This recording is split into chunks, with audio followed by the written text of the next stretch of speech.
Hey everybody, Wildman Wes here, and this is the Worst State of Movies, where we talk about 50 films made in all of the United States, and we decide whether or not they are the worst for each state. It's time to get on that whirly bird and see where it takes us next. We're now in Minnesota, home of the Mall of America, the Minnesota Wild, the Minnesota Vikings, and the late great wrestling legend Vern Gagne's AWA. Grudges can happen wherever you go, and a lot of them stem from our youth and childhood with bullies. And that is the topic of today's movie review. We are talking about 1996's Big Bully. This movie is about a young boy named Davey who's a bit of a nerd and wants to one day become a science fiction writer. However, he has a bully named Roscoe who just makes his life so miserable. He breaks his Evel Knievel toy. He takes his lunch money, wedgies, you name it. He does it all to him. And eventually Roscoe gets his comeuppance when he steals a moon rock from some people from NASA coming to show this moon rock off. Davey catches him, he reports him to the principal. Davey's family's moving out of town to go to the West Coast. Meanwhile, Roscoe ends up in a form of juvenile facility. We fast forward many years later, and Davey decides he wants to take his son to go back to his old stomping grounds to work as a teacher at the school that he went to as a kid. As he gets there, his son is a little bit of a punk and starts to bully this little kid at the school. And when Davey goes and talks to this kid and apologizes to the other boy, the little boy's father happens to be named Ross, who is pretty much the shop teacher. And Ross is a shorter name for Roscoe. That's right, folks. Roscoe remembers Davey and all of those moments from their youth explode. He sees that Davey is a single parent that is doing his best to be nurturing to his son. Meanwhile, he lives in pretty much lower class America, and his wife makes him feel like crap all the time. His kids don't listen to him, and when he finally gets that urge to be the bully again, they all start and listen.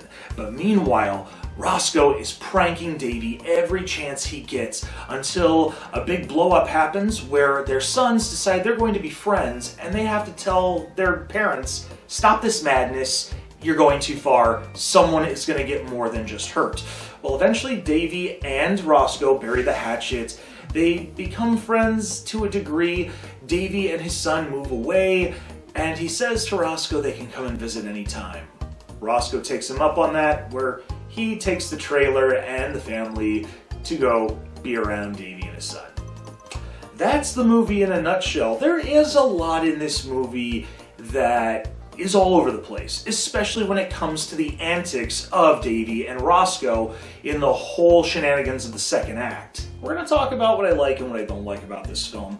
What I like about this film, I would dare say it is genuine. It really is.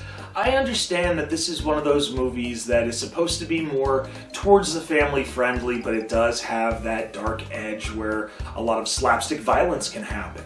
And not just that, but it's also one of those stories or that subject matter that's as tale as old as time. There have been so many movies that regard bullying and how people get their comeuppance or how many people want to get revenge. And this one really had a great message in the end, especially when it shows that you have Davey, who was the nerd as a kid, and Roscoe being the bully, and their kids are polar opposites. And yeah, I guess you could say it's kind of cheesy and cringe at times. However, I actually appreciated what they tried to do with the story. Which brings me to the cast. You have the co-stars of Rick Moranis and Tom Arnold that have been fairly decent when it comes to comedic timing. We also have Julian Phillips, we also have Carol Kane, we have Curtis Armstrong from the Revenge of the Nerds series. We also have Don Knotts. Yes, Don Knotts from The Andy Griffith Show, playing the principal of this entire movie.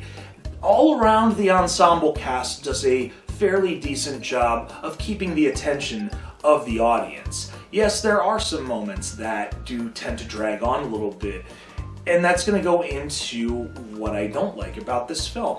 When I mentioned the whole concept of the whole bullying situation, I feel that they took a lot of liberties, not rip-offs, they took a lot of liberties to do a lot of that slapstick violence, a lot of just the cat and mouse like Tom and Jerry, with a lot of the slapstick violence that happens in the second act of the school. Yes, it can get very funny, but at the same time, as it drags on and on and on, you tend to get a little desensitized on it.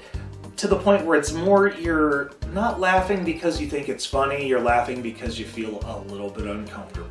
Honestly, that's the only thing I can think of. Honestly, that's one of the only things I can think of that I really didn't like about the film. It's time to grade this now.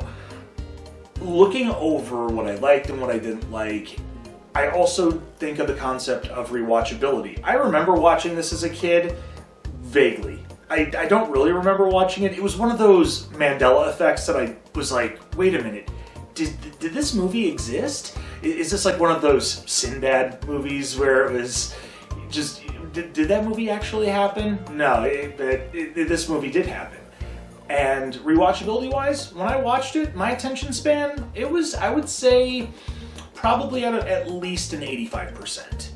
At least. And I did laugh at a lot of moments that were slapstick funny, and I also had those moments of that warm felt sentiment, realizing that people can change, even for the better, even after the worst times. That being said, Big Bully, you live to see another day. We hope you enjoyed this quick review on Big Bully. If you've seen this movie before and you agree with me, leave a thumbs up. And if not, hey, I totally understand. If there are things that you didn't like that I liked, put it in the comment section below. I'm really interested to see what people have to say about movies that have affected their lives in one way or another. Whether it made them happy or they enjoyed it, or whether or not they just, blew their nose at it and said, this sucks.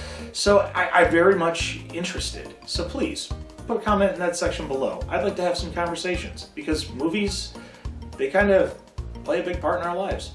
Other than that, make sure to share on social media, but most importantly, push that subscribe button and ring that bell for instant notifications. Until then, I'm Wildman Wes, and we will see you again for another episode of Worst State of Movies. Until then, take care.